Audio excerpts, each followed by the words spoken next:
The first space shuttle flight of 2007 is the second trip to the International Space Station for two of the astronauts on mission STS-117, and the third for the commander, who was on the first crew to ever go on board the station in orbit. This flight is the first shuttle command for Colonel Rick Sturckow of the United States Marine Corps. I'm from Lakeside, California. It was a pretty small rural town at the time. I didn't actually grow up in town. I grew up at a ranch about 5 miles from town, and we raised turkeys, and we had cattle, and we then later started into sort of a tree farming business. We had a variety of different trees that we sold. But Rick was into race cars and racing cars. I got out of high school when I was 16, and I worked for 2 years at International Harvester. I was a truck mechanic, a lube boy, did brake jobs, transmissions, that sort of thing.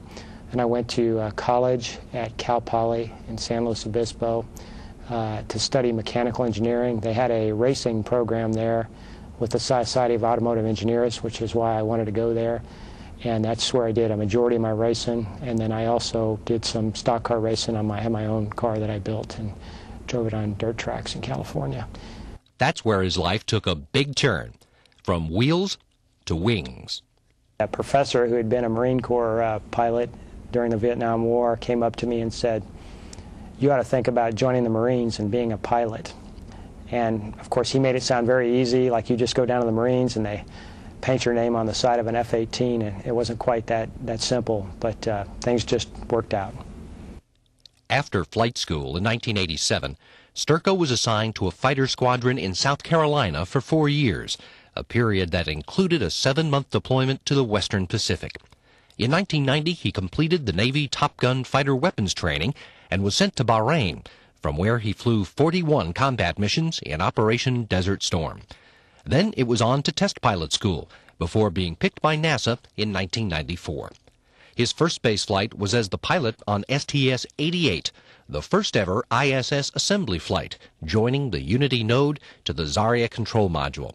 He made a second trip in 2001, delivering the Expedition 3 crew to ISS.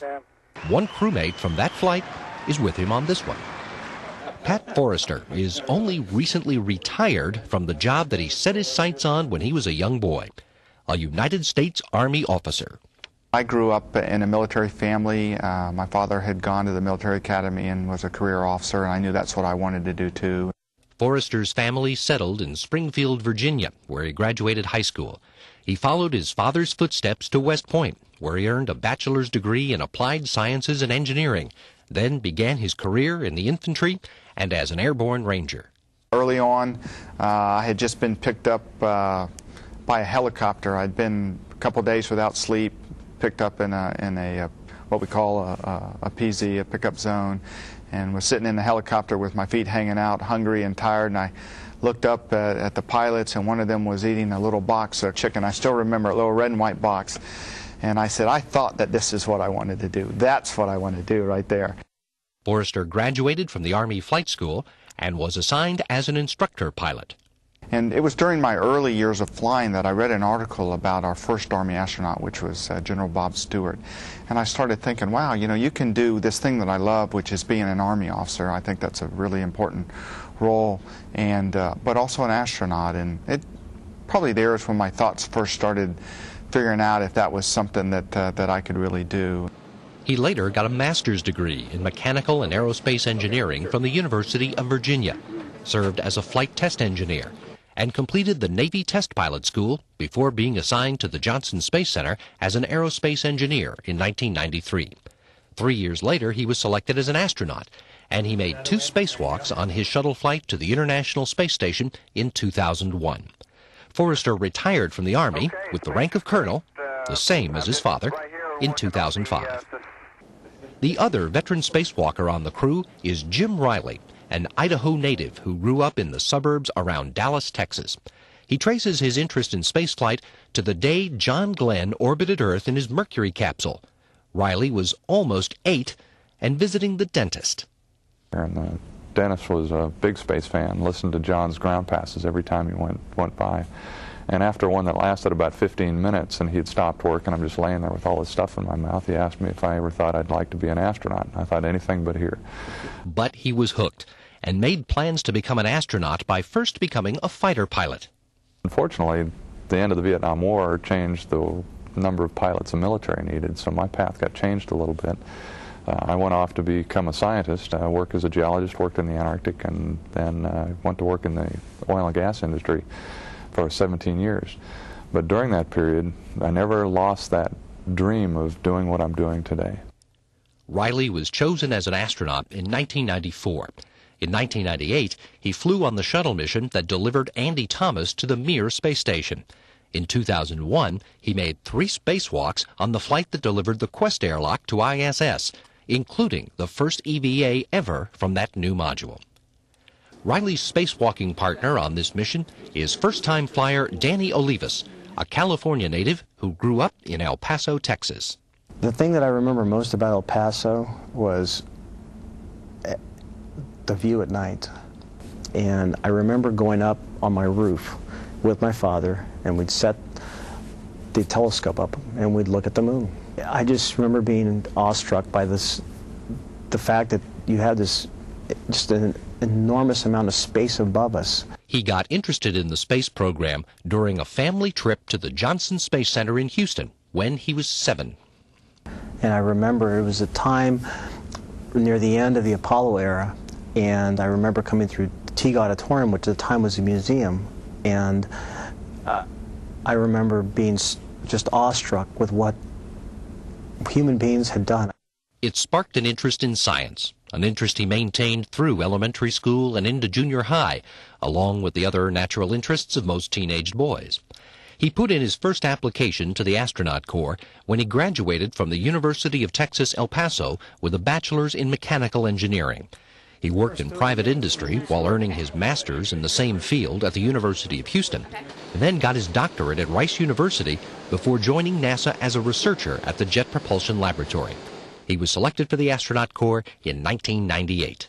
You realize that the room we're sitting in right now to do this interview is the room that used to be the museum. Yep, I sure do. Another member of the class of 1998 is Steve Swanson. Born in Syracuse, New York, Swanson's family moved around a bit before settling in the small mountain town of Steamboat Springs, Colorado. I've always wanted to do kind of exploring. As a kid, I loved to go in the woods and just go off and explore different areas. And like, if I could have lived 200 years ago, I'd love to have been like with Lewis and Clark and just living in the woods and exploring all sorts of new areas. It would have been great as far as I'm concerned. But he pursued the 20th century path of higher education, getting a bachelor's in engineering physics from the University of Colorado and a master's of applied science in computer systems from Florida Atlantic University.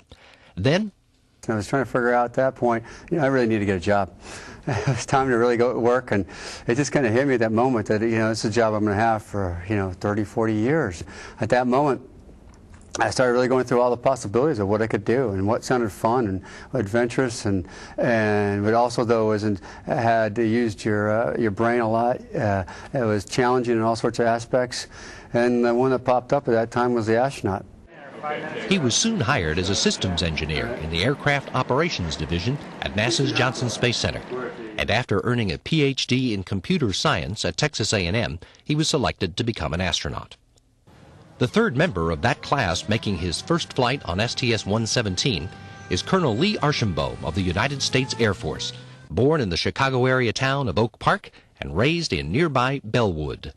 Well, going back to the 60s and 70s when I was growing up, certainly one of the more significant events in my lifetime was the first lunar landing. So I became interested in the space program back then. Bellwood has a real personal attachment to the space program because it's also the home of Eugene Cernan, the last man to walk on the moon.